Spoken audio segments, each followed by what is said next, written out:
Then pour your favorite beverage and let's get this fucking show started.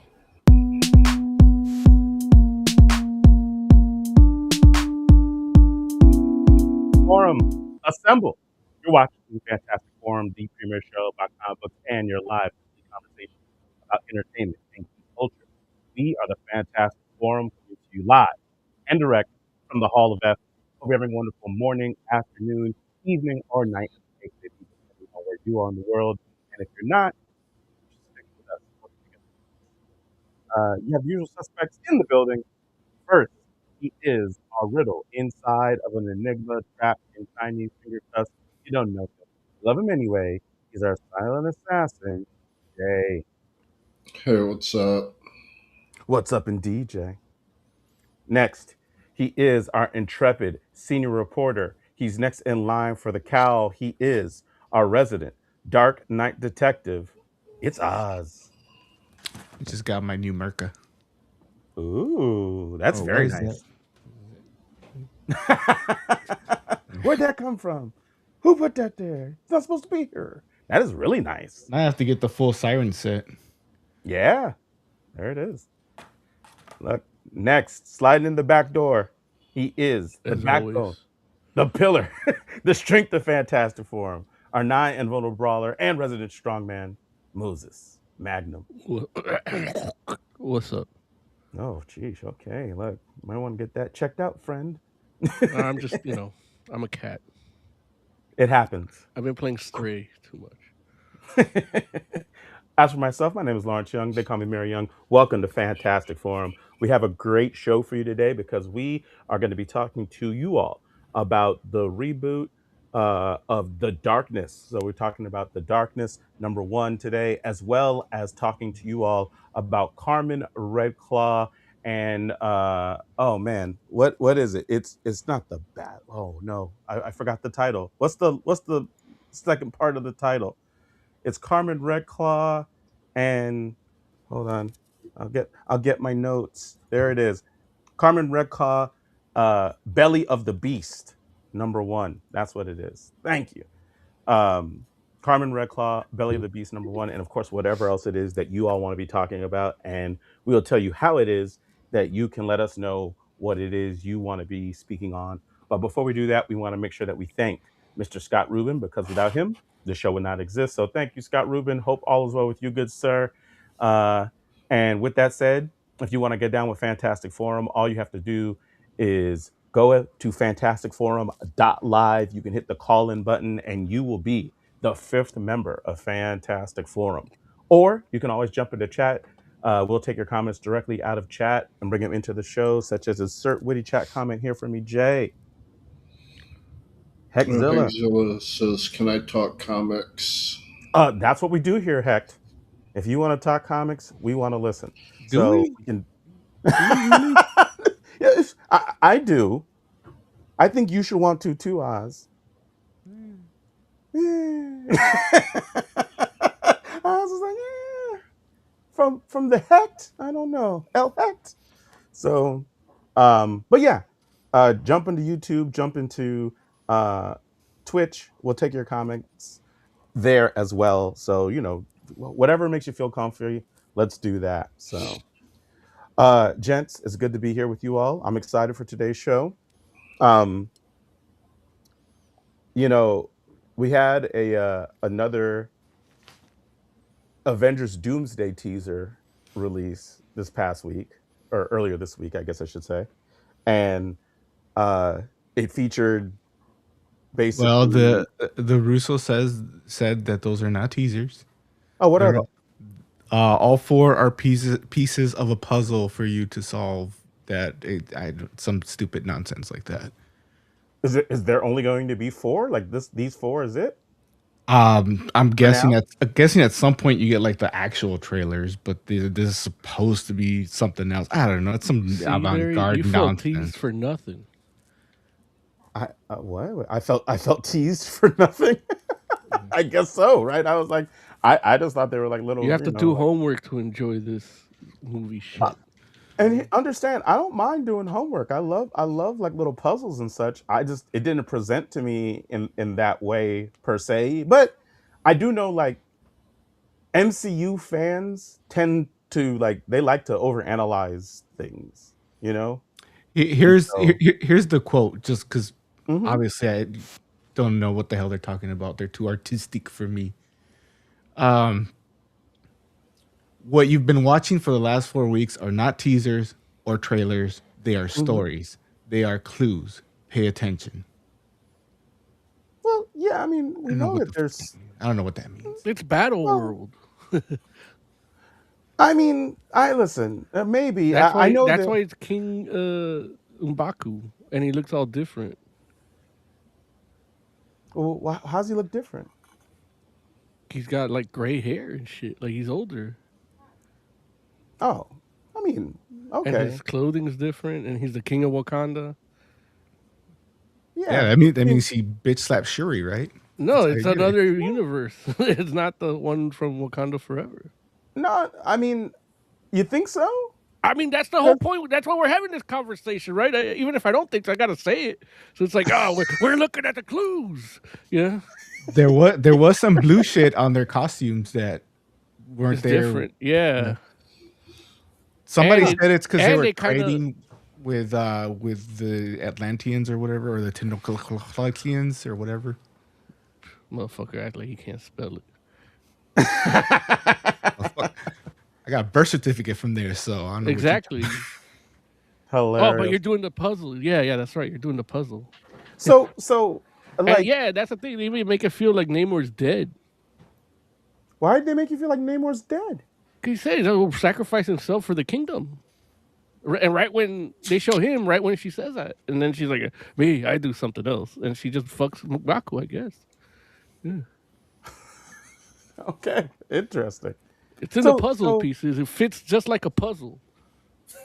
so you don't feel like the teaser that we see Captain America and he's holding the baby.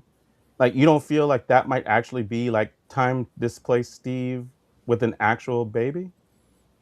Nah. I think that's what they want you to Yeah, it think. might not even be his baby. He probably saved the baby. He saved the baby. He's just Yeah, looking at it lovingly. He's like, yeah. "Hello, baby." Like, how many times have we seen trailers for Marvel movies that are not stuff that happens in the movie? And not only that, Like, like if that means if he actually pulled that off, that means that he's the real villain because he made it so that Agent 13 becomes a villain, and that's not helping the world. He betrayed the world. He created more villains Wait, why did he make it that because that because Agent he went 13 was back a in villain? time. And instead, he could have been fucking Agent 13, and she wouldn't have been. She would have shot him in the stomach eventually, but that. by the way, is a descendant That's And then he could have of the gone back in woman that time he's with the got. time bullet. Yeah. that time bullet. What were you saying, Oz? Don't forget, Agent 13 is also related to Yeah, that's the thing. He banged granddaughter and grandmother. like somebody was saying he's probably holding Agent 13's dad. That would be crazy. Wow. Yeah, that's weird. Okay. It was weird when they did that because people that read comics are like, Mm-hmm. mm, mm. Right. Fortunately, those movies don't follow the comics. So, but the whole thing that I was going to mention is, I saw the teaser, not teaser, go up, and so I went to Marvel Entertainment to go watch, like to their YouTube channel, and I noticed that they had the Avengers Doomsday clock up, like a live countdown they of the better clock. they better not change that date. They're not having no Well, reshoot. yeah. Listen, Well, either way, I'm it's not like assuming. anybody's actually counting it. Well, that's the whole point that I was gonna make. Is I went to go look because I was like, it said that they were like, I don't even remember how many people it was that was looking at this joint, but there were a lot of people viewing it live, and so I was like, no. And I went to They go just look. tell you that shit. Listen, I'm telling you what I saw with my own eyes. There were people And we know how we chatting. could trust those. There were people chatting in this live Right. about Avengers Doomsday. People with a capital AI. So it's all chat bots is what we're saying. Yeah. Just wants to make you feel that it's doing it. Okay. I mean, like you feel like uh Marvel movies, Avengers Doomsday, there's not enough hype around that. There might be real Well, that's the people in thing. there Though. talking If they about actually have actual people, they would crash. The ticket sites crashed when people buy the tickets. it. Okay. What That means that if people were actually there, their servers would probably crash, for or it'd be YouTube? harder. No, for the clock, the doomsday clock. It's on YouTube. Oh, that sucks. What are you, I don't even like. What are you not listening to what I'm saying? Like I'm telling you, it's What? on the YouTube channel, right? Exactly. It's the YouTube server. Like I think YouTube can handle a few Yeah. thousand people in a chat room for a live stream. They got it. So I don't know though. It could. I I guess thought it that's why could we be only have chatbot. 2. Like they're limiting. Like they're using our space for Marvel.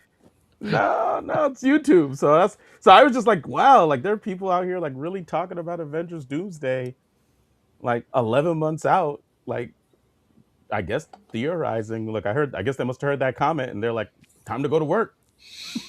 But I thought that was wild because I was just like, it's a lot of time to be like just the fact that you have a clock for a movie that's coming out 11 months from now. I'm just like, okay, yeah, I guess so. So Did you feel those teasers or whatever they are were a little anticlimactic? I can't call them anticlimactic. I Like mean, it's well, I guess because the one I saw most recent, the Wakanda one, mhm. I think I would have got a little bit more excited about them meeting Ben Grimm if I didn't already know all those people were going to be in the movie because of that chairs thing they did. Actually, no. You know what? The X-Men one too. Like if I theorized or heard that the X-Men were going to be in it, and I didn't know for sure, I think that would have been more impactful too. I think Even the though that's probably climax. like the best one. I think the climax comes from, or the climacticity or chlamydia comes from the fact that you're just getting some footage. Like I think Yeah, that's all I that mean really that's what I was matters. thinking too. Yeah, like Every time I watch one of those, I'm like, just show the fucking movie already. Like, well, listen, this is your themo. This yeah, is and it's not like I'm gonna consistent. watch it anyway. Are you not gonna watch No, I Avengers told you I Doomsday? boycott Disney, Oh, okay, got it. so I'm not gonna watch it. Boycott I'm not gonna. Disney. And I'm still behind because I haven't watched Fantastic Four, so I'm going there lost. Right? You're gonna And be you're like, not gonna know I who don't any know of those what's 4 people happening. are. Well, I saw the turtleneck and I didn't know that was Ben Grimm. What the hell's a you- Franklin? Why is that guy on fire? Yeah. There it is. Right? Why is he Someone wearing put a that poor man turtle? out? Why has he got a turtleneck? I thought he was Jewish. Why is that guy stretchy? Why is Ghost Rider naked? Why is he just? Why is Ghost Rider naked? Yeah, man. I just hope they don't treat Thor as a joke anymore. In that trailer, Well, made it seem like they're taking him serious. they always treat him like They a did. joke. He's supposed to be, the pagans like Jesus, and they make movies of him being fat and shit. There's people that actually follow that religion still, and they're being insulted every time by them making billions of dollars. Yeah, but I mean, like Well- Love and Thunder just took it to a whole new level.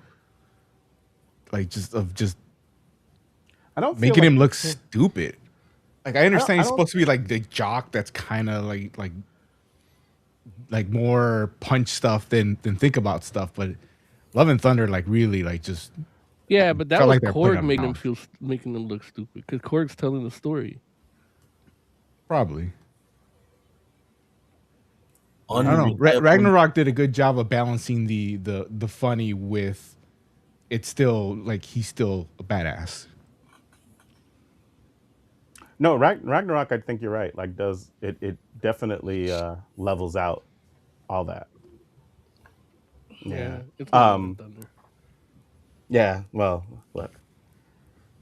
That's Taika Waititi. Mm-hmm.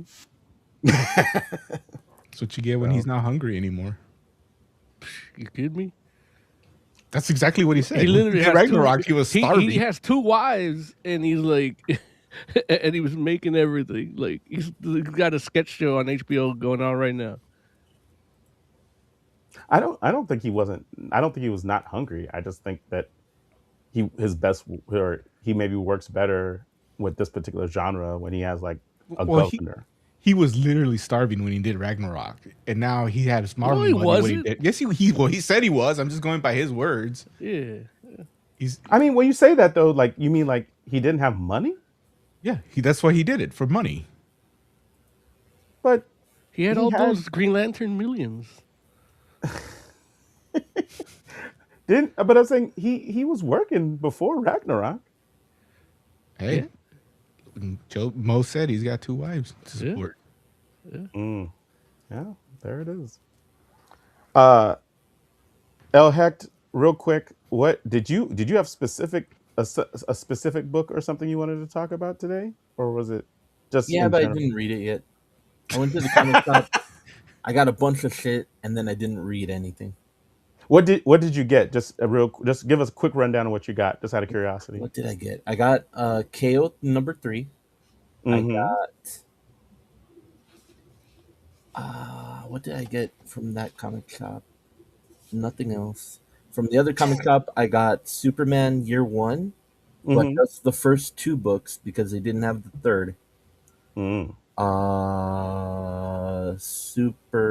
Superman number 1, a facsimile. Oh, gotcha. I love those. Yeah, facsimile editions are cool. And why is it that you went to 2 separate shops? Oh, just the way it went today. That's fair. One's in the mall, and my cousin wanted to get magic cards from this other place. I get it. I know And how then that goes. the other one we stopped at because that's like the main shop. That's the one that gets all the new shit and variant covers and stuff quicker. They're like the hot shop in the city. Got it. Hit that one. Got what the fuck did I get? Because I bought like a late birthday present and stuff too. Oh, okay. Well, listen, don't worry about it. I think it was just like the Superman stuff. Got it. Okay, cool. Well, listen, we gotta get out of here a little early today, so we're gonna have to talk about some comics right now. Keeping it tight. There it is. Get it right. Get it tight. So let's start with The Darkness, number 1. So The Darkness is basically a reboot of the character The Darkness, who's a mafia hitman, gets these kind of otherworldly powers. This book is written by Marc Silvestri, which is the original creator. It's penciled by Ed Benes and has inks from like 3 different people. Matt Banning, Sal Regla, John Livesay, and then colors by Arif Prianto. Prianto. Yeah, Prianto, I believe is how you say that. So, Moses, I feel like you're like our resident The Darkness fan. Would you agree with that?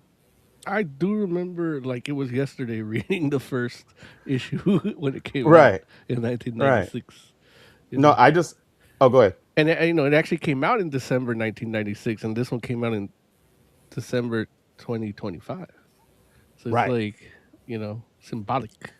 Indeed. Yeah. And when I saw that this book was coming out, like you were immediately who came to mind, just because I just felt like, The Darkness, like Witchblade, like, that whole Top Cow, that era of Top Cow was definitely your wheelhouse to a degree, like, or you have fond memories of it. I mean, maybe that's the better way to say it. But when I saw this, I was thinking like, oh, okay, like they're gonna just, they're just rebooting, like it's gonna be the next volume. But when I did a little bit more research, I'm like, oh, like this is like seems like it's a legit kind of like rebooting of the franchise. Like, Well, they rewrote the first issue, but they didn't. They just rewrote it. Like they retyped, but and then took out all the interesting dialogue that Garth Ennis had put. Like so, all the nuances and like that Garth Ennis put. Like when they called the butcher, it happens the exact same way as, mhm. but instead the butcher actually has acid in the bathtub and it's like decaying bodies instead of mopping a bathroom. Yeah. Okay, So he's all this was bloody and shit, and he's like, "Hey, Jack!" Like you could hear fucking Seth Rogen's voice doing it, his voice when he's looking. He's all smiling as there's like a foot hanging out of the, the Garth hmm Ennisism, right, right. Yeah, and that was going to be my question. Was I was going to ask you like, but like how close is this to what you remember from the original like origin of the darkness? Yeah, it's pretty much almost panel by panel, and then they added some stuff like a little more of the lore, like his background in the children's home. Like Hmm they showed that later in other issues, but not hmm to like, oh, the devil is here. And I don't. The reality is, I don't even see why they have them in there. Like, we don't need that. Like, everything you need to know. I guess the way that Garth Ennis did it, you knew everything you needed to know. Like, it even had like a page of prose at the beginning, like telling you like what the darkness is, more or less. You're hmm kind of part of the fun in that book is that first run is finding out its capabilities, what it truly is, uh, as he's finding out. hmm So they don't tell you too much, but enough to get started, so you don't need to see like how he met Franchetti. Like, I mean, especially I don't know what they're gonna change moving forward, but whatever they do change, like it's gonna be the way they did this. They're probably gonna. Yeah, I don't know what they're gonna do. They're gonna have to change it because it's like otherwise we're just getting the same shit. Like, and then they inserted uh the Witchblade in here already hmm in the first issue, which she wasn't uh in the first uh original issue. Yeah, Right. So Sarah, what? How you say her last name? Is it Pizzini. Pizzini? Yeah, Yeah. So uh, so that's a new addition to yeah. and Well, they're always been and it's connected. I think Jackie Estacado's first appearance was like Witchblade 10. right. So she's kind of following him. So what they showed in that was what they showed in Witchblade 10, I guess, and I guess that's why they put it in here because Witchblade ain't on issue 10 right now. you know, so Is I mean they did reboot Witchblade too though, right? Or they no? did that a couple years ago, like, but I don't think it connects to what they're doing here per se. Mm, got it. I didn't read it, so I don't know if it's the same as this. And Hmm again, without Michael Turner, it's like, you know, because Yeah. Michael Turner was credited as a writer. I think he had something to do with the Darkness one, the original one too. Like it was a bunch of Oh, cool I didn't know people, that. and then now it's just Silvestri. Mm. Oh man. The way you said that was like Silvestri's not one of the cool people. No, he is, but again, he just copied and pasted and removed interesting like directions and dialogues and designs. Got it. Like even the whole the gay guy. I don't think he's gonna be gay in this. And Okay. the funny What part, makes you feel that? I don't know. Like when Ennis wrote a gay guy, you could hear that he was gay by reading it. The letters were pink. You know, The letters were pink. The letters were not pink. no, they weren't. The bird bubble was. The word bubble. No, but it's a funny moment because he's like the darkness can't fuck. Jackie Right. Estacado can't fuck. So he goes to him. He's like, Jackie, as a member of the cult of darkness, I'm here to serve you in any way you need. Like, so he's trying to bang him. And That's crazy. yeah, and it was a more homophobic time. Right. As some people might call the good old days, No, but boo. some Nah. people named Larry. Not me. Oh, not you, Larry. Not me. But Good. But yeah, so yeah, I don't know what they're gonna do with that. I don't know if they'll even bring it up, like, you know. So Right. So let me ask this question to the rest of the group. Like, what, if any, relationship did you all have with the original Darkness comic book? Heck, did you read the Darkness back in the day? No.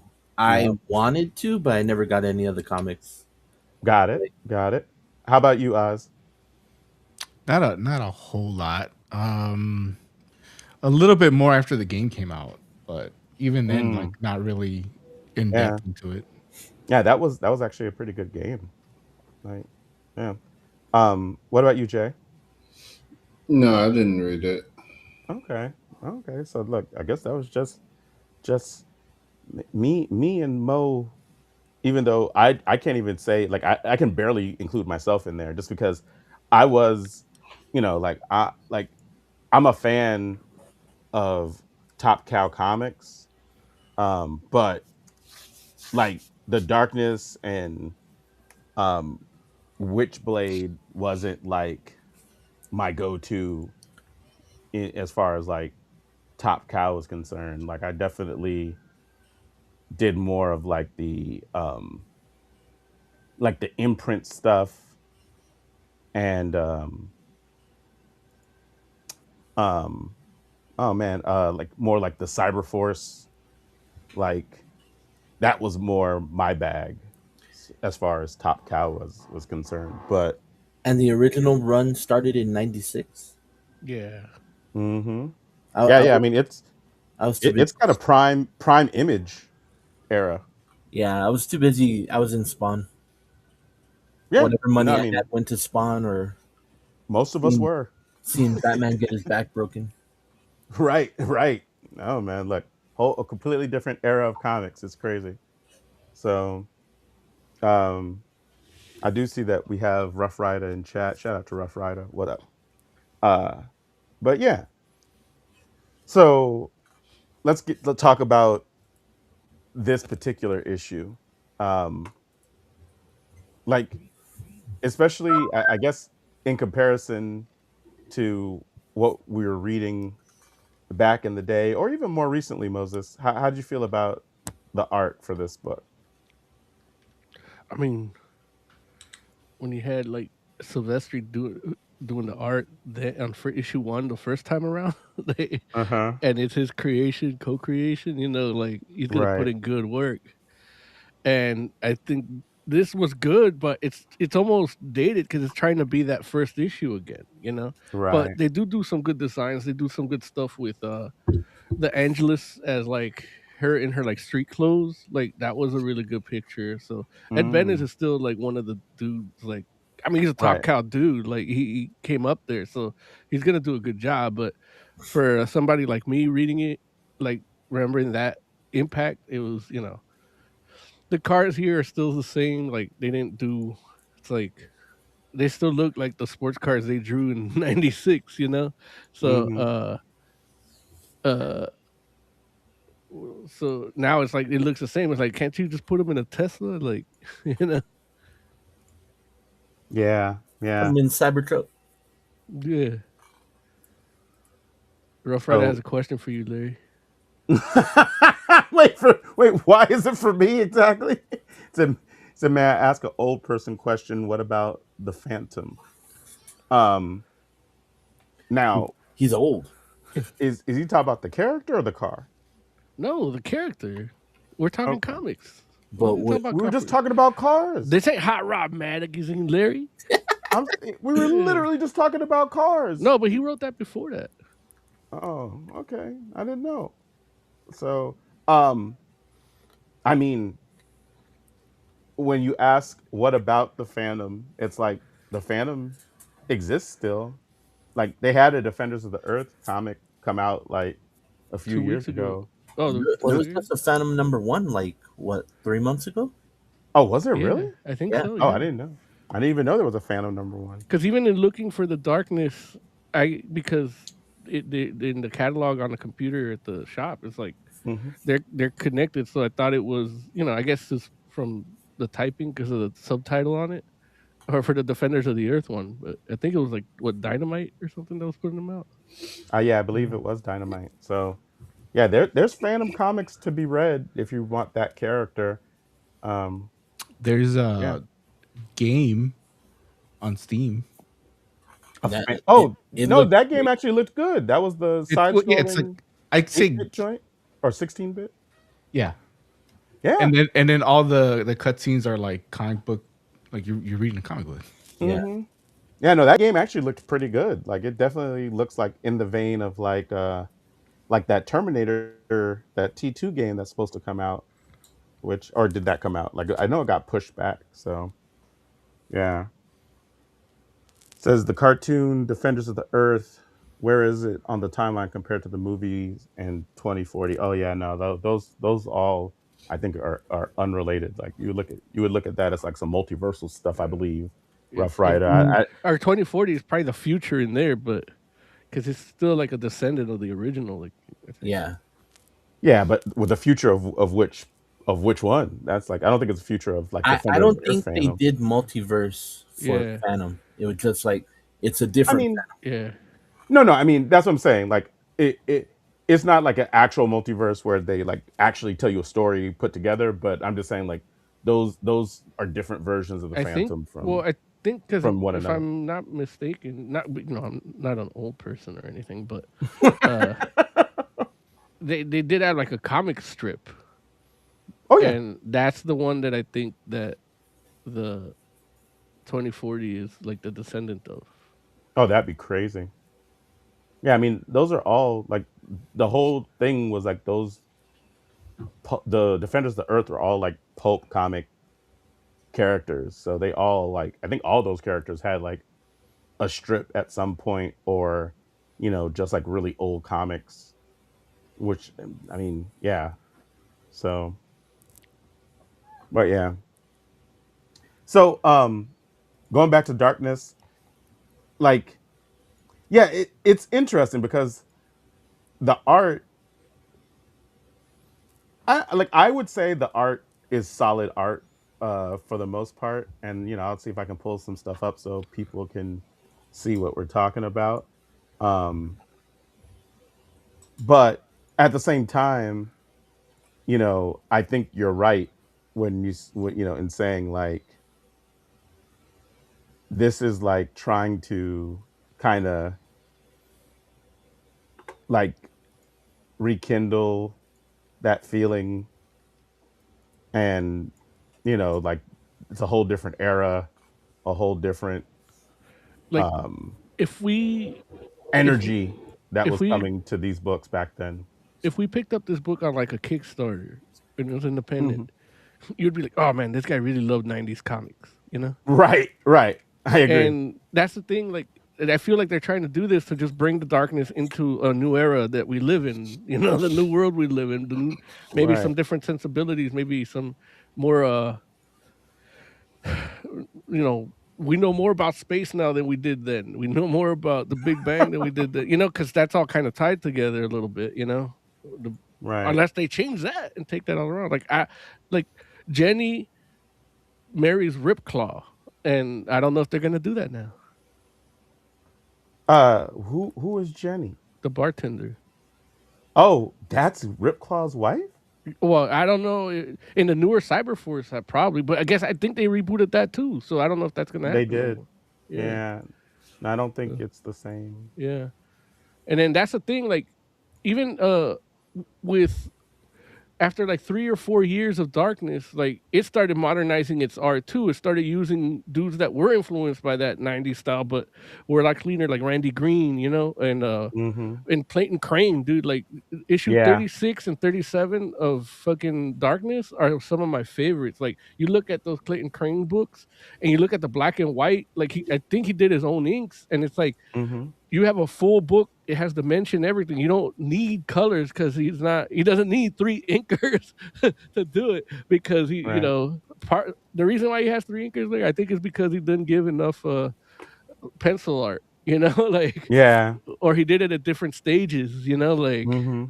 because usually Maybe. that's the case. Like, remember when that was the issue with a lot of like Liefeld stuff when he tried to come back into comics, and he would just do barely layouts, and the inker was doing more of the sketching through inks. Hmm. And I think that's probably that's what it smells like to me. I could be wrong. Hopefully, I'm wrong. I don't want to disparage the dudes, and the dudes did do a good job. It's just it just looks a little dated to me. Yeah. Yeah, man. It's something else. It's something else. Like Am I the only one Um, that thought this was going to be like a new Darkness? I did not think it was going to be a new Darkness. Like the first few pages, I thought the dude at the beginning was the original Darkness, and we're going to get like the next generation, and then little by little, I start But we turning already pages had like, that. yeah, I was going to say, I was like, I'm pretty That's sure what they did that in like Hope volume 3. Estacado. Like they actually have a girl that is Hope Estacado. She can wield the darkness, and I think she can wield the witchblade at the same time. Really? Yeah, I did not know that. 'cause I think he had a kid with Sarah Passini. Oh, jeez. they had like a Witchblade kid. I forget her name. I It's like think it's Hope, but I could be wrong. I wasn't reading them, but I kept up with it a little bit. How did you all feel about like this particular iteration of the Darkness, as far as like, the costume and such? I mean, it didn't Like, change. did it not? I No. thought it was a little different. No? It's the exact same thing. You could, if you look at the solicitations for the next 4 issues, they literally are like mirror images of the original 4 issues. Like they Like, what look you the mean, like the same. covers? Yeah, the covers. Yeah, like there's no like you can't tell which one came out in 2026 and which one in 1997. That's hilarious.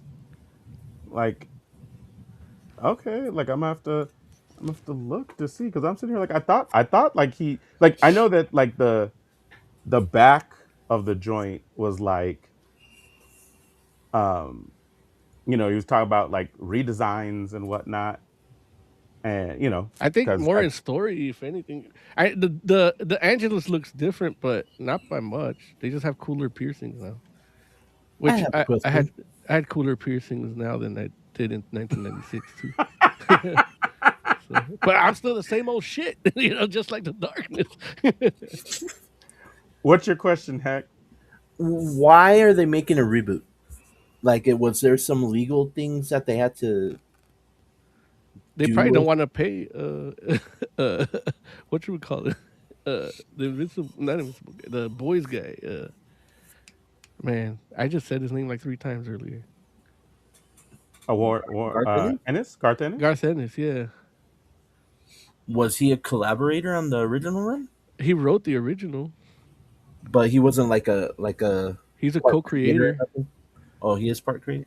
Yeah, co-creator. So he doesn't get a byline when this one comes out. When no, he didn't. And the thing is, like, there's like in the original one, there's like 6 people that get writer credits because they all had some part in it, like Michael Turner, Silvestri, Garth Ennis. But the actual writer that fleshed out the first issue was Garth Ennis. He does get the created by credit in Okay. this book. Like, it does, the Darkness created by Garth Ennis, Marc Silvestri, and David Wohl. Okay. So they definitely that credit, but I don't like. But Mo might be right in his analysis too. Maybe they in don't want to play regards Michael Turner's wife. Damn. What? I mean, maybe, I don't know. Drama. Like, I'm just saying, look, you don't want to put too much stuff out there. Hey, it's just puzzles like Avengers Doomsday. It's puzzles. We're just out here. That's why we're I out here said just trying to maybe. I piece didn't it say together. that's what it is. I said maybe. You got to follow the clues. You gotta follow the clues. Everything's connected. So this is what the original Darkness looks like. So that's the OG, and then I'll see if I can. So for that one, I would say look at issue 2 of the one coming out next month or whatever.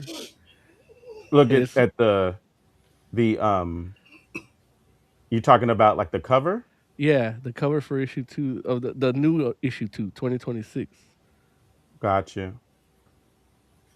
Oh yeah, and here is issue 2.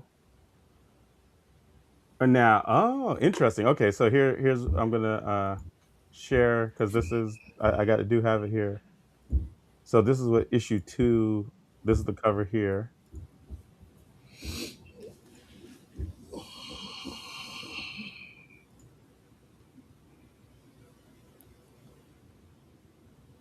Y'all see that? Yeah.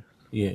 And I agree with you. Like issue 2 definitely looks like that's that design, that same design, but that's not the design inside the book. Like the design inside the book, How do you know? cause, because I can see it. Like So what's the yeah, differences? Point out the no, I'm differences to me.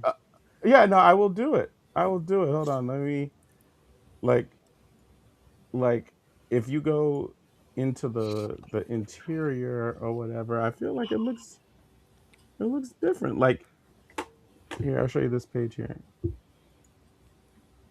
Oh no, I didn't do it. But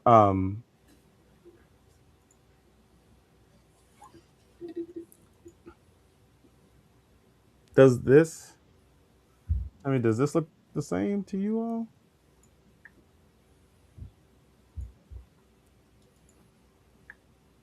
Yeah. Yeah, yeah, okay. Like Yeah, maybe he okay. has a diamond in the chest. I don't think he had a diamond in the chest before. No, I'm just talking about more so like the shoulder pads and the like the They face mask. Like the diamond, I think the diamond is the only thing that's the same. Like yeah. but Well, here's what I'll tell you. It looks more metal than it did, like not heavy metal, but like actual like chrome. uh But the other design had that too. But I remember because especially even when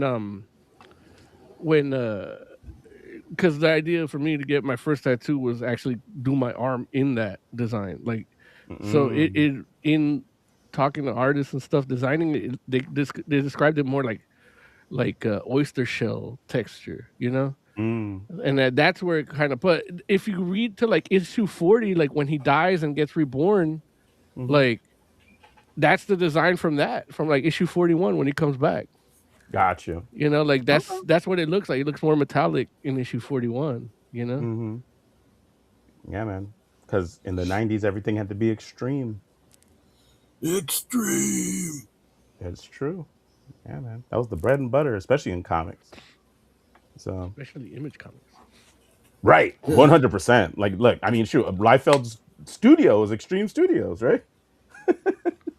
How many Uh, pouches can you draw on somebody?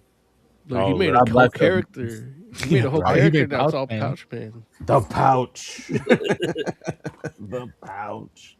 So, I had a um, character like that, but it was his foreskin that had the power. oh, jeez. So, Jay, you said that you didn't really have that much uh, familiarity with the darkness. So, Right. going into this issue, how did you feel about this particular book? Just from like introducing you, or whether it's like, or even if it's like reintroducing you, to the concept. How'd you feel about the story and whatnot? Like, did it move you at all? Yeah, it was all right. Like it was pretty decent. Okay. Now look, I'm telling you, man, they gonna mess around and get you on the back of one of these books one of these days. Jay, Hmm. Fantastic Forum. It was pretty decent. We're like, that's high praise from Jay. It's pretty decent. Got you. Okay. Like what we got to Um. do is actually like get like a Kickstarter where like the tier is that they put your quote and then have Jay do the quote, do the blurb, like You're or right. like the author's bio. Right.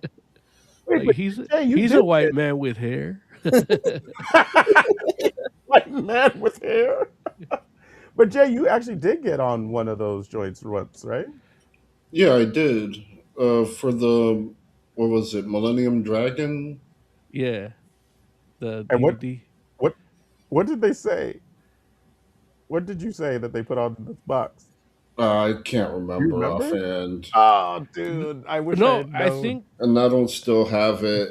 Like I lost it. It was okay.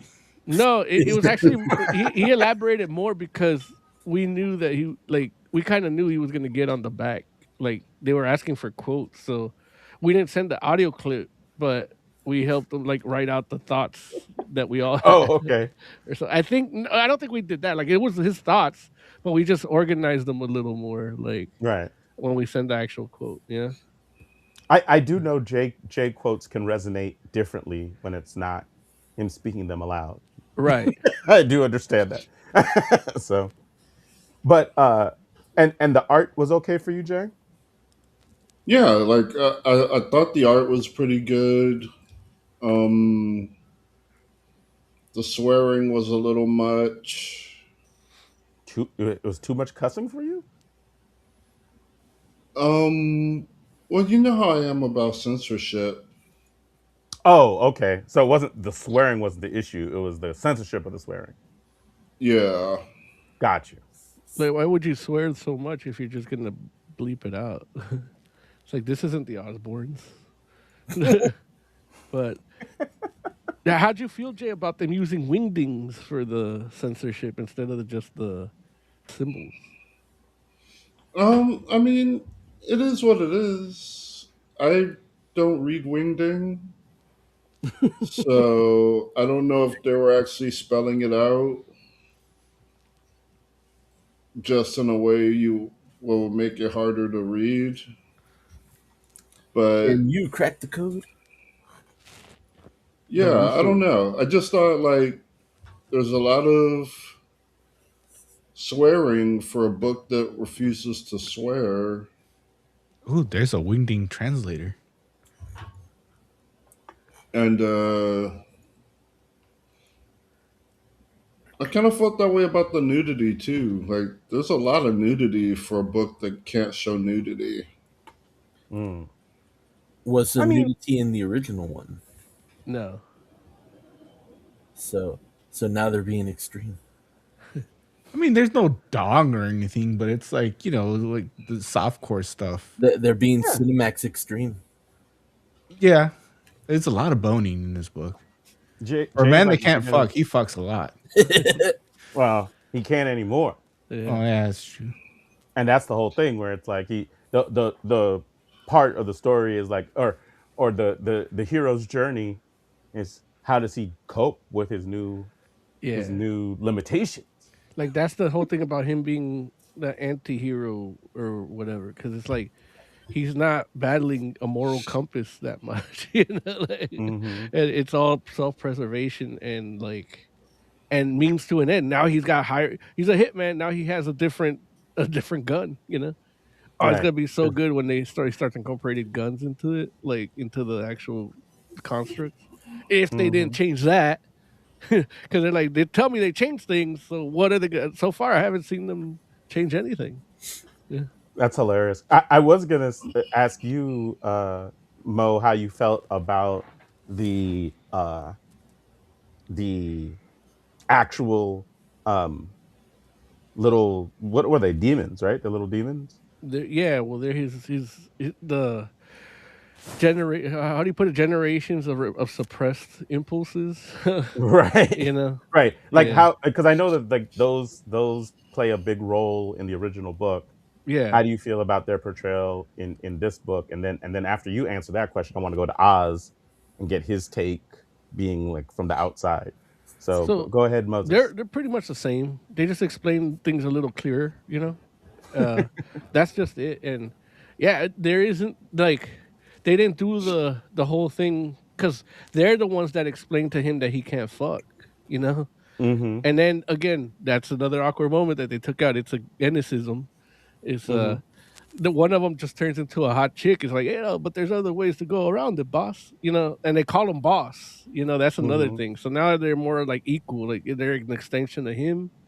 And in the other one, they were like they did his bidding. Mm. So like one of them, like I think, like he fell off a building.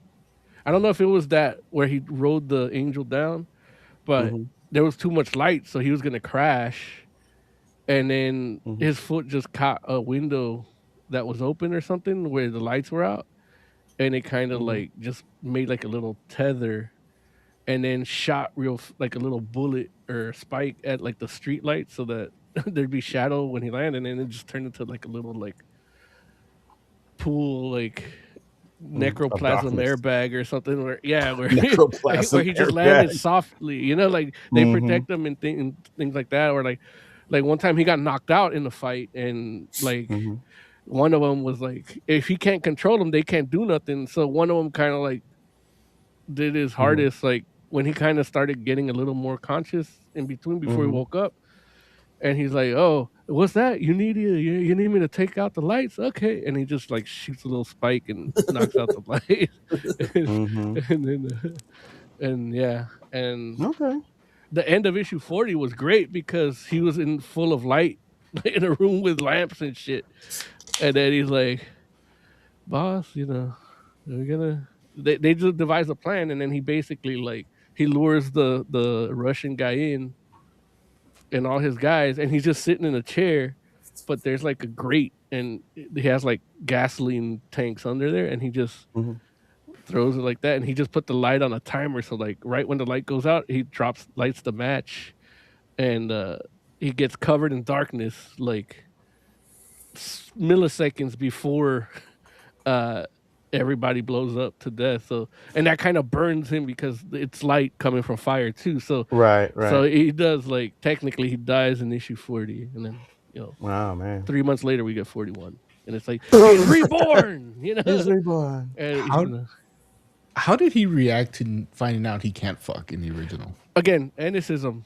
It was a lot better. He was a lot more distraught. That's why they have to keep explaining to him the different solutions that he has. I'm looking at the page right now, and the dude mentions it. It's like, well, if you fuck her or any woman, you'll be dead. And he's like, whatever. Yeah, he's just handing him a card, and the dude's just looking at him like, I would have questions at that point. Yeah, and it's like because he always had, especially again, difference in writers. Dude, with Garth Ennis, he was like, he had a whole thing that his dad wasn't around. I was like, oh, your dad died. Like you being born was what killed him. Like you being conceived.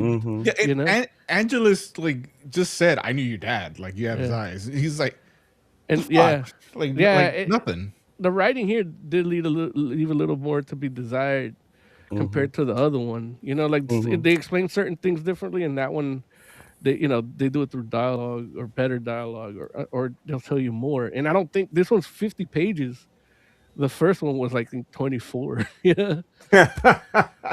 Interesting. They should have just let Bennis redraw the original. Because what you tell me about the original sounds way more badass. You mean like don't even change the dialogue or anything is what you're saying? Because the book Mo's describing sounds way better than this. And now I like this book, but there's moments that I wish they would have done what Mo said they did in the original. One of the things that they took out, I don't know if they took it out yet or they just haven't introduced this character, but he has a friend within the mob that's a dude that like kind of has his back even when, because that's why, spoilers in the old series, that's part of the reason why he kind of leaves the mob, because they're kind of using him. That's why he adopted him and used him and manipulated him to do all his dirty work, because he's a kid that he has got no parents, no family. And and so there's a dude that actually looks out for him. He doesn't know that that's what's going on, but whenever they're like kind of trying, he's like, hey, I got your back if you need anything. Like he's more loyal to Jackie than the mob a little bit. And it's it's like his fat friend that has spiky hair and a goatee, and his name is Mo. Oh, shut up! Really? Yeah. Absolutely. No wonder you love this book. You're like, that character was great. I know. He helps him get guns and shit, and pulls him out if he's like the guy in the chair a little bit, without being in a chair. Like he's a guy down the street with a gun in his hand. He's the guy in the passenger seat or in the driver's seat, in a separate car. Yeah, in the separate car. So, listen, I want to come to you, Jay, because I know you're gonna have to go soon. Why don't you go ahead, Jay? Give us a rating for this book. What did you think of The Darkness #1? Overall, I would give it a 3. Like the art was decent, the story was fine. Interesting concept. What we get of it. And yeah, like I thought it was pretty good. Okay, cool. Also, before you go, Jay, real quick, at least tell us, give us a rating for uh, Carmen Red Claw #1, and why. Tell us why you rated it that. Oh, that one I would give a 3, but that's like a take it or leave it. Like, it was enjoyable, but I don't know necessarily how much I want to keep going. Although the fact that there's only 4 of them is a plus. Got it. Okay. Cool, man. Cool. All right. All right, later. Later, man. All right. So back to the darkness #1. All right. Anything else anybody wants to say about it before we dip out, or before we rate, I should say, not dip out, before we rate it. Looking at the covers and everything, I remember why I never picked it up. Dang, what happened? What was it? They don't tell you nothing about the inside. No, not even. I loved the name because I was like, the darkness. This sounds rad. And then he looks like the fucking Guyver, but with half a mask. He was And his expecting hair's Eddie, he was expecting Eddie Murphy's brother. Yeah. I'm sorry, yeah. what? Darkness. What? Oh Darkness my is spreading. god, you all are crazy for that. That's hilarious. Charlie Murphy. Charlie Murphy. Charlie Murphy. You know what? I forgot the name. That his name was Charlie. Yes, name So is I Charlie. Yeah. was picturing him. I just kept thinking darkness. I always remember when he gets slapped. Darkness, motherfucker. Right. The darkness is spreading. But look at him. Like, he has color. And I never Yeah. liked that. A dude's named Darkness, and he looks green and white, off-white, kind of pink. Like, it never resonated with me. And that's the thing about it, where it's like, if you're gonna redesign it, like incorporate an element, like, fucking Man Thing. Like, you can't really see his face ever. Like, he has a shape to his head. Like, it's not fun to look at, but it's casting shadows. But if you try to like grab his cheek, like, you might slip into a void of hell. Like, so, and that's something that they should do. Like, at the very least, like, even like, what's that, not Quasar, but like Nova, like, or his skin was like antimatter or whatever, like the design, the way it looked in that Captain Marvel run. Oh yeah. It's Captain. You're talking about Captain Marvel. It Yeah. was Marvel. Marvel, yeah. Or not Marvel. Jen, his son. Jen. Yeah. This was full. I forget his Genvel. name. Jen. Yeah, but yeah, and he had like the like dark blue starry face. Yeah, where it looks like it's like you can't tell if he's in space or not. Or you Right. can't tell if he's part of space. Like, it's like This fool, floating right? hair. He blends into space, Yeah. right? Yeah, that's an interesting take though, Heck. I never thought about the idea of like, okay, if you're gonna call your character Darkness, maybe he should be like, Darkness. Now, like if you do, darker hues. if you do read the original run, it's like, it's kind of a metaphor for what he has inside. Like, he suffered a lot as a kid and stuff, and that's what he's letting out. Yeah, It's- I understood that more Yeah. later on when Yeah. I was at an age where I could comprehend. Yeah. But in 96, 97, I was what, 13, 14? Yeah. I did no shit. It was like that for me. It just wasn't a problem. But yeah, I started comprehending that. I think I want to say like last November or something. Last November. So, okay, cool. All right, well, let's go ahead and rate The Darkness #1. Moses, what would you go ahead and give The Darkness #1? As much as I love the character and I like this because it's almost exactly the same as the first one, where I gave the first one a 5. This is a 3. Dang. The only reason, because it hasn't added anything new. Like, even in the first issue, like, not new enough to merit this type of. I don't even want to call it hype because I don't think they hyped it right. Gotcha. And but I am gonna keep. I'm gonna try and keep up with it to see where it goes. There was a whole thing with artifacts and stuff that maybe that's all gone now too. Yeah. I do remember that being the case, because like the Darkness and the Witchblade both had they had like a whole like artifact war, if I remember right, back in And the there's day. other people like like the priest, and I Right. think even Haunt might have been part of it at some point. Yeah. Yeah, Right. Right. because his All like right. primordial power is kind of connected to the darkness as well. Right. Oz, what about you, man? What would you rate Darkness number one? I was gonna do 4, but I think I'm gonna bump it down to 3 after hearing Mo talk about the original. Because he's Yeah. right, they're not adding anything to it, and then there's some parts At least that not yet. But, yeah, and well, we're just talking about the first issue. It yeah. doesn't add Right. anything, and the things that it does do, it doesn't do as well as what Bo said they did in the original. Mm-hmm. But it's still like if the original didn't exist, if like Mo said this was a Kickstarter and I read it, I would love it and I'd want to see where the story goes. Yeah. But that's just more the darkness is just an interesting character. Right. Right. No, no, I hear you. I hear you. As for myself, I'm gonna go ahead and give it a 3.5.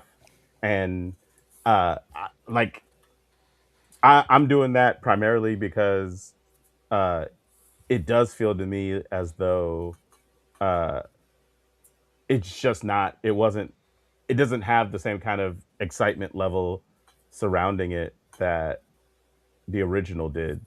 um and like it's so funny because I knew that I it didn't hit me in the same way that the original did, and I couldn't put my finger on it. And I think you put the like you put words to it, Moses, to what that feeling was that I didn't know, that I couldn't figure out. It it Kickstarter is it. Like this joint does feel like a good Kickstarter comic, and the darkness is not a good Kickstarter comic. The darkness, like even if you're not a fan of the darkness in a very real way, it's like it still had like something to it that was like an energy or like a thing where it's like, okay, I'm not into that, but I could understand why somebody else would be. And this book doesn't feel like it has that same kind of energy to it, The unfortunately. perfect And example is the video game. Like when that video yeah, game came out, the reaction it right. got like was unprecedented, and it was a whole new different audience. And they had the same story. They changed a few things or whatever Mm-hmm. to fit for easier gameplay experience, of course, more than Mm-hmm. anything. And but you saw like that game made an impact. They made fans, like there's It whole did. fans of that game that are fans of the darkness through the game that Right. never even knew the comic existed. Exactly. Yeah. You're absolutely right. Like I do remember when that game came out, and you're right. It did create fans, and people were like, "This is cool." I don't know anything about it, but Uh, and because I remember having conversation with people about, "Oh no, it's a comic book. It's based on a comic book," and they're like, "Really?" You know, you know. yeah. It was Iron Man all over again, right? Like the Iron Man MCU movie. Look, I wish we could have had an artifacts. Oh, October Artifact War 2026, and then Right. Doomsday December 2020. Oh no, the battle of the studios. There it is. So Artifacts could have okay. been like that, if those characters were more famous and stuff. Too. But Oh yeah. the stories again, I think they do probably sacrifice more on art than story. I think a lot of times, and when you have a dude like David Wohl doing them, that's when Mhm. that helps too. Like Yeah. when he took over Witchblade, it stopped being more fan servicey. Like she Yeah. learned to control it and could keep her clothes on, and that Right. changed the whole dynamic of it too. Hmm. Where it's like you think of superhero comics, and even she was surprised that she had clothes on still. It didn't rip her clothes Right. off. You know. Right. So that's true. Hecht, what would you rate this review for Darkness number one? The review I would rate a 4.5. We'll take it. The idea of the comic I rate a Hmm. 5. Okay. Um, I still want him dark. Like I hate that costume. Got it. Hey, that's Uh, fair. I forget. I'll get back to you. There was a character that was like the darkness and dark too, but let's see. Spawn. No, no, no. Uh, Like it's uh, in the darkness. It's like the oh. very first one. Oh, okay. So something like that. it's like an actual dark version of the I darkness. think so. Yeah, That's I think it was called interesting. Darkness Infinity, and It's it's called literally like shadowy. Oh, yeah, and it's basically like some spacefaring people come across, like I guess 2,000 years from now, and like it got banished to some planet or something, or a rift in the universe, and it like took interesting. over animals, like yeah, and yeah, I see a that was more cover dark. for it. I just don't Yeah, see the inside. yeah. But yeah, it does. That might be it. I don't know. 2001. Yeah, Oh, it looks and like it says looks like it was a one shot. yeah, yeah, yeah. And then there was Tales Man, of the Darkness that was really good, which man, Mo, your memory is crazy, that dude. was it was his like great grandfather that was a conquistador and brought the darkness to the Aztecs. Mm-hmm. Along with Okay. smallpox. Yeah. Well, it's a metaphor for smallpox and, and Catholicism. Shit. because they 'Cause- can't fuck. well, they should, but they get little boys instead. Oh Lord. Okay. All right. So let's go ahead and go on to our next book, which is uh Carmen Red Claw and Belly of the Beast #1. So this is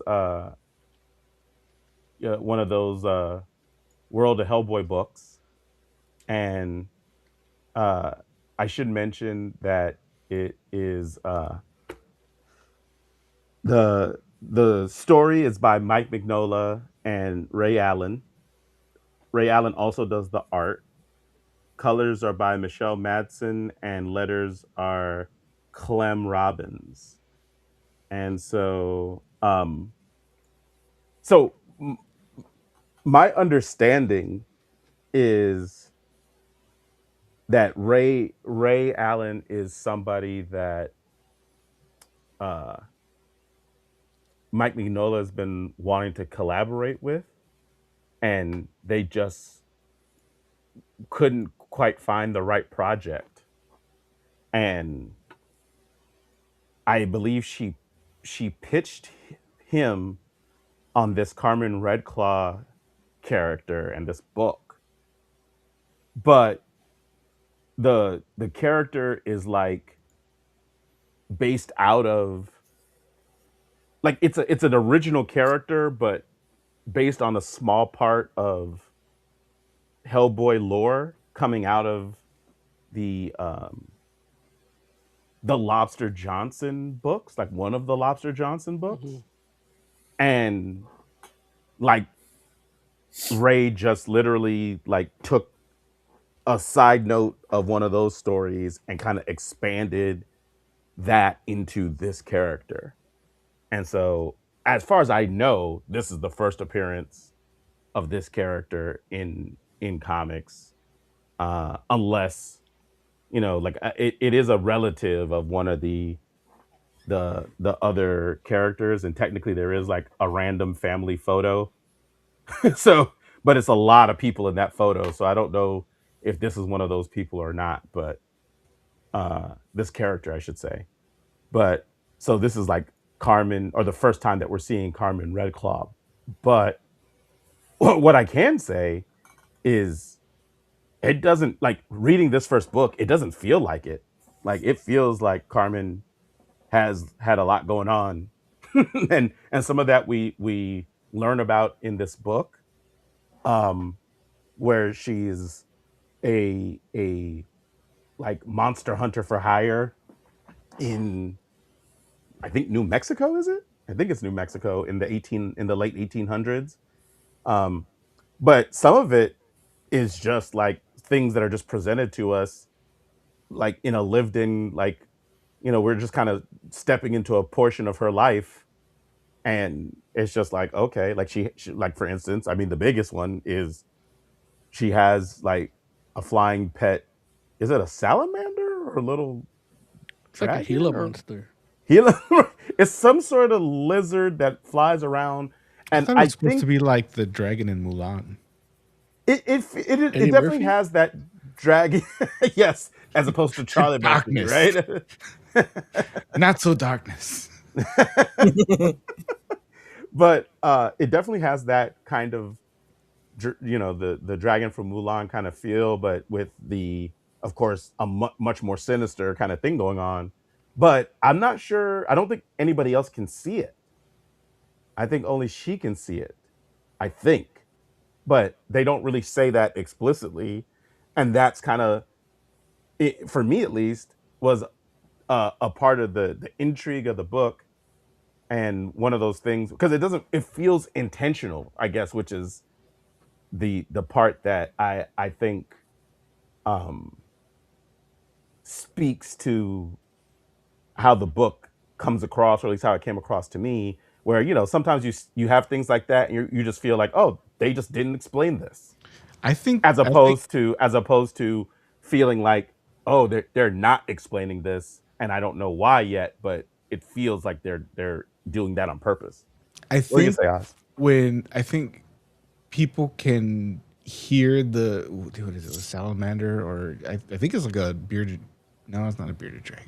Whatever the hell it is, I think some people can hear it when it wants to, because he talks shit to the farmhand, and it looks like the farmhand responds to him. But then there's times where it talks and the word bubbles blue, and I wonder if that's when only she can hear. Maybe. Yeah, Like no, at that's a good like point. at the last page, he says something, and that's blue, and then it's the last page, so I don't know if anybody heard him. Right. Right. No, I hear you. I do hear you. But I do It see happened- somebody like talk shit back to him. Did it happen? Did the blue thing happen in other pages? I feel like it did, but Yeah, it's there from the beginning. okay. No, oh, I'm sorry, the blue text. You mean? Yeah. You know what? I don't know. It felt it's like the way he speaks is almost audible that I don't pay attention to the letters. Yeah, like I already can hear I can hear Steve Buscemi's voice in my head. You've already cast Yeah, the thing. Yeah. It does happen, like when he's telling her to shoot. yeah, giving That's directions. blue. Yeah, okay. Okay. But it's an interesting like I feel like this book ends up doing a lot of interesting small things. Like I know that the character is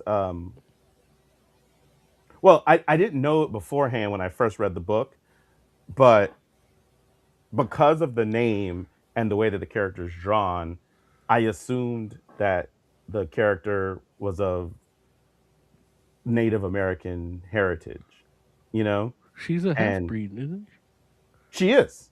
Yeah. Right. But I didn't know that initially because, You don't see there was color. it does well no, it doesn't they don't tell you that, I don't think, in the book. Also, So I'm the prejudiced one. no, no, I'm not saying that at all. I just say they don't say it explicitly in the book, but that is the case, and But you are. I know. Watch, hey, look when you see her picture. Watch, So yeah, we'll show you all like the you're in the picture here. Western, in the frontier. Yeah, Yeah, and one of the things that they I call it New appreciated- Mexico territory, not even New Mexico. Yeah, And 'cause you're I gonna know- see her. You're like, supposed to be like 1800s yeah, it's the late 1800s, so it may not. It probably isn't even a state yet. before the Treaty of Hidalgo and everything. yeah. Oh man, look at you busting out history facts. But I thought this was really interesting because you can tell, like, okay, the people are looking at her and they are not happy. You know, we can't see what you're looking at. No, I don't know that. You can't. Oh, see it. Oh, you here. didn't No, say- no, hold on. I could see him scanning through the page. Thank you. Yeah, absolutely. Hold on. Let me go He's ahead like, and "Oh, check this out," and I don't check see this anything. out. No, We need a I'm soundboard again. talking- We need that wah wah. There it is. So this is her riding into town. Yeah. This is her riding into town, and this is what she looks like. And so you can, like I was like, okay, that's Native American to me. But you can. One of the things I liked is that you can tell when you see the looks on the people's faces, that the folks are Brother, like, that is 100% Mexican Native American. That's literally like what's his name, like Chavez from Predator, like and I mean, I don't. fucking was it the Navajo dude from Young Guns? Yeah. I mean, I don't care where she's from. If she's half native, half Spanish, then she's Mexican. Yep. Yeah, Yep. but but she's not that's not there half yet. Yeah, she's not half native, half Spanish though. She's half native, half like English or Irish. like English or something. Irish count too. Like, look at fucking Canelo Alvarez.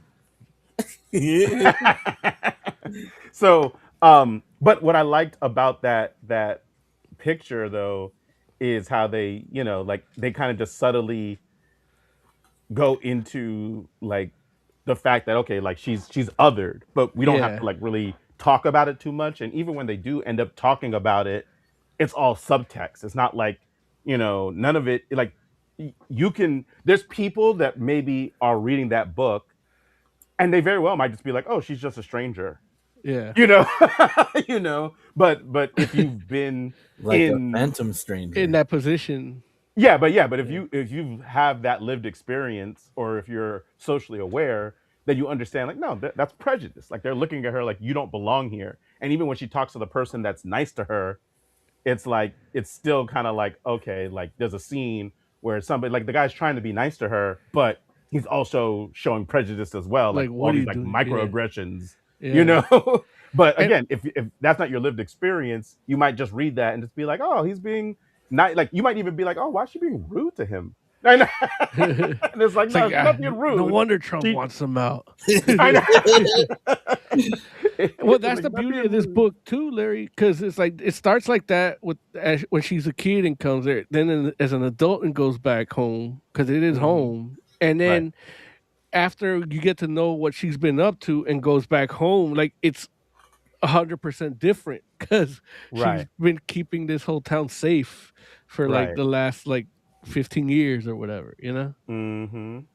Yeah, Like they 100%. kiss her ass, and even you could tell the guy that's kissing her ass is still like not he's not happy 100% about on having to board. do it. Yeah. Right. Right. He just wants to be safe. Right.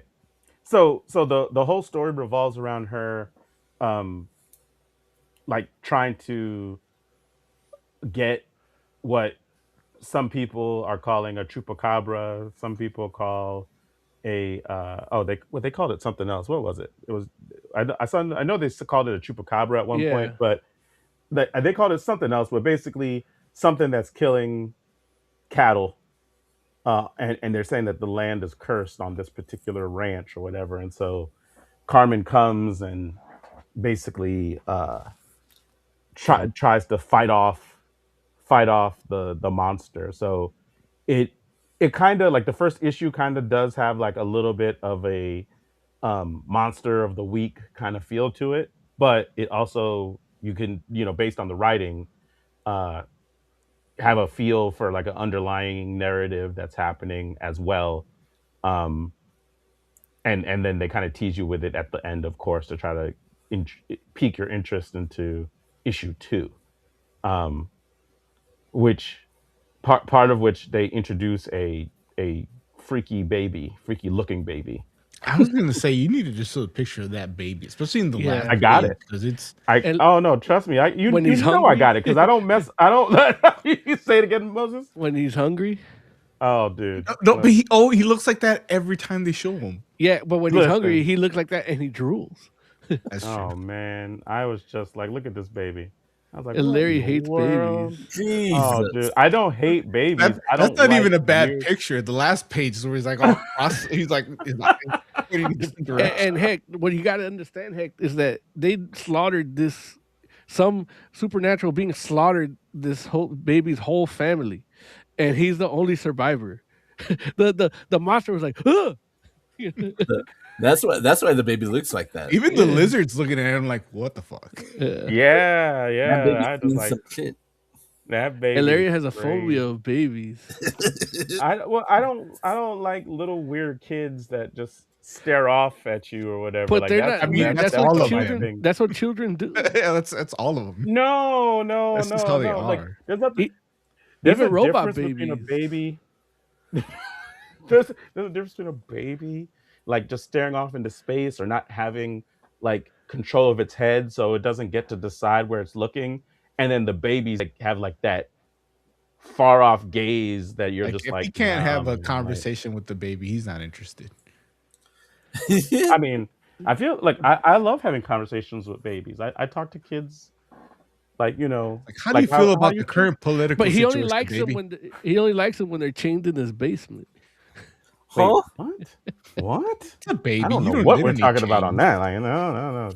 Let's, but yeah, man, like that baby's crazy, and it definitely shows up at the end, like Oz mentioned, and I'm like, I don't know what that baby's all about, but I think I'm intrigued enough to try to find out in issue 2 because You know yeah, what, Larry? Too. I think you kind of bring that out of babies too, because I we're bring one out of we babies. were at Korean barbecue with my nephew, my baby nephew, and my baby nephew was cool with Larry. He's like, "Hey, Larry!" Like he's pointing at Larry, like, "Hey, yeah, Yeah. Larry," you know.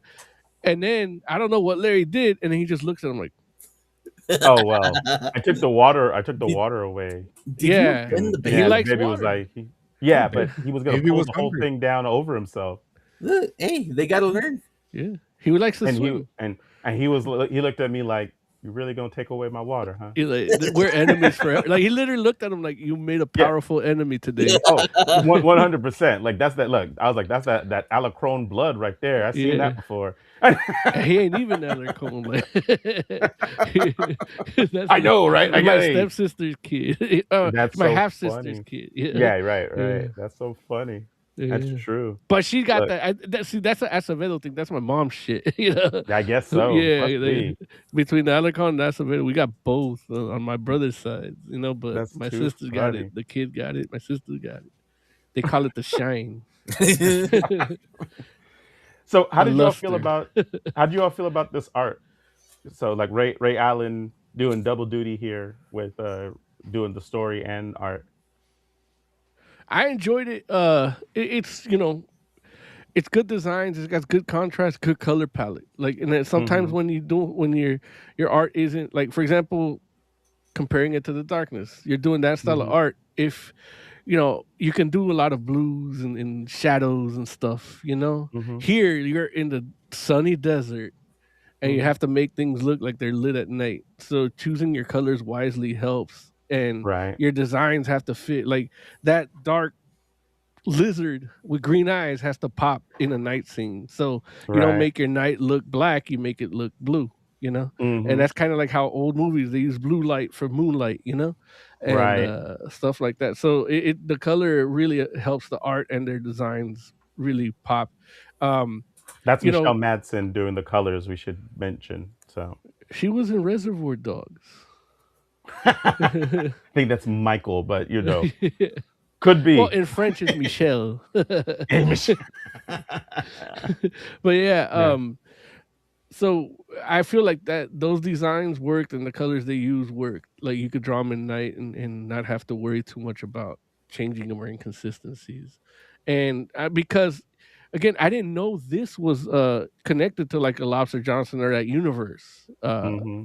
So I'm like, oh, he's doing something a little different, and then I'm like, oh, he always makes it feel like it could fit in that universe. Like who knows? Maybe Yeah. she'll join, and Yeah. it turns out it is. So I'm happy to see that. I love that Mike Hmm. Mignola is in a place where he could just work in his own universe, Right. like, and Right. he wants to, and he has fun with it, like, and Dude, he tells so great stories inside of the Hellboy universe, whether right, they be Hellboy stories or not. Like they're just, and connected or I've never, disconnected, like, right. and they're always able to connect, and they feel like they're connected. And I think that's probably why he does it, because he's like, it's like I can. I don't need to connect them overtly. Like it's the feeling that I create, and that's a Hmm. storytelling. But yeah, the art itself, I was a little the face, a little look straw jawbone, like a little angular on the face, but that's okay. Hmm. It's Hmm. a it could be a character trait like the design anatomy or something. Um, It's interesting to me how the art feels like consistent with like the aesthetic that Magnola had set. right. Yeah. Even though it's different. Like if you look Yeah. at this art next to Magnola's art, you're Yeah. gonna see how different they are. But if you're looking at just this book on its own, it's like this feels like before. Let's put it like this: when I saw the cover, even before I saw like the title or whatever, I could tell like that's a Hellboy book. Yeah. And Yeah. there's something to be said about the fact that it's like, a lot of the time that used to come from just the fact like, okay, it's Mignola's art. It's like, okay, like anything that looks like when Mignola decides to do non Hellboy stuff, it makes at least I associate that style of art with Hellboy so much that it looks like, okay, well, that's like Batman and Hellboy, Yeah. you know, as opposed to, it looking like Batman to be.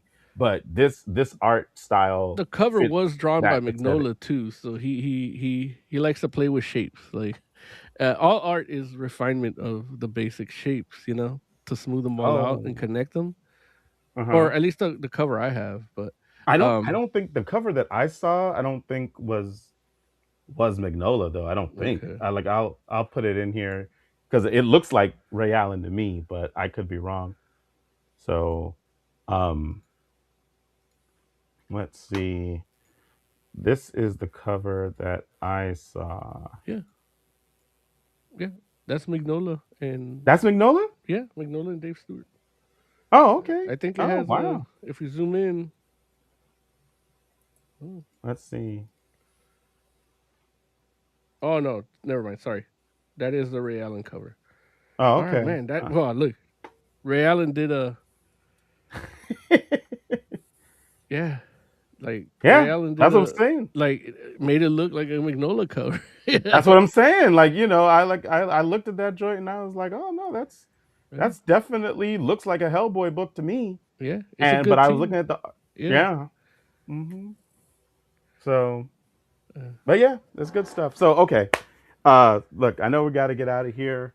Real quick, Um, one of the things I really liked about the story, aside from the mhm, story itself, is mhm. also the fact that she is somewhat, at least half Native American. She's not stuck in the Native American tropes that she's got maybe some connection to the supernatural aside from the tragedy. You know what I mean? I don't Mhm. know if she will, or I mean, the only connection she has is through that salamander thing, but uh we don't even know how that came about. Like that could be something totally different. And I then agree. the thing with her brother, which is like, okay, that's the character that does that. Right. So Right. this is like I really like this. So it's just when you talk about representation for Native peoples, like this is one of the ways to do it, especially if you're not a Native person telling the story. Right. Yeah, no, I agree with you 100%. Yeah. The Anybody got anything else they want to say about Carmen Red Claw, Belly of the Beast #1 before we do some ratings? Okay, let's do it. Uh let's start with you, Oz. What did you think of Carmen Red Claw, Belly of the Beast #1? I'll go with four. It's a decent story. The art, Mhm. I'm not usually into that art style because the faces get wonky sometimes on Mhm. people, but it works with Hellboy books for some reason, Mhm. and it kind of felt like a Hellboy story a little bit, Yeah. even though there's no Hellboy in it. So Mhm. I'm not gonna knock it too much. It's still a good book, and there's only 4 issues, so I can see people picking up all four and checking them out. So four is Yeah. where I'm at. Sounds good. Sounds good. Moses Magnum, what did you think of Hellboy? Hellboy. What did you think of Carmen Red Claw, Belly of the Beast #1? So for me, yeah, it's a four. Like I knocked it off a point because they fooled me with the cover. No, I'm kidding. No, yeah, it's a five. Like this is a story I like. Like the book that Oz brought in a couple month or two ago. That was Mhm. kind of like this to the supernatural hunter and stuff like that. Like I love that story and I love westerns. So this is a book that's made for me. Nice. So five, and it's only four, so it's like I don't have to worry about falling behind too much. Right. Right. No, I hear you. I hear you. Okay. As for myself, I'm gonna go ahead and give this joint. I think I gotta give it a 4.5. Like I liked it a lot. Like, I think it just does like had a cool story. I like the subtlety of the storytelling. I found the main character really interesting. I think that it's going to go someplace that is going to be like pretty unique. But I can't tell you why, and that actually makes me like it even more. And so, yeah, I'm gonna say 4.5, and I'm looking forward to issue number 2. So, Hecht, you want to tell us? You want to give us a rating for the review? I give the review a 4. I kind of want to read this book now. That's what I'm talking about, Hecht. That's why we do what we do. We want to make sure that people know about cool stuff that's out there, and hopefully they check it out if they weren't aware, and it feels like something that's in their wheelhouse. So but yeah, cool. I love it. I love it. Yeah. All right. So, look, I think we're about to get out of here. Let me see if I can find I forgot that Joe's not here. Let me see if I can find the friggin' music. Dun, dun, dun, dun, dun, dun, dun. There it is. Success. Okay. Let's do some final thoughts. Heck, give me a final thought, buddy. My birthday is coming up, so beginning Friday on my Twitch, I'm starting Hexfest for this year. It's gonna go a week. Stop on the 22nd. I have images on my Blue Sky and everywhere that they let me put them. And, I love it. And yeah, Hexfest. It's starting this Friday. yes. All right. There it is. Like, I'm going to have to drop into Hexfest. All right. Oscor, You're give me not some final invited. thoughts. How's there a Hecht Fest but no FF Fest? You guys didn't want to do New Year's. This is the third Hexfest.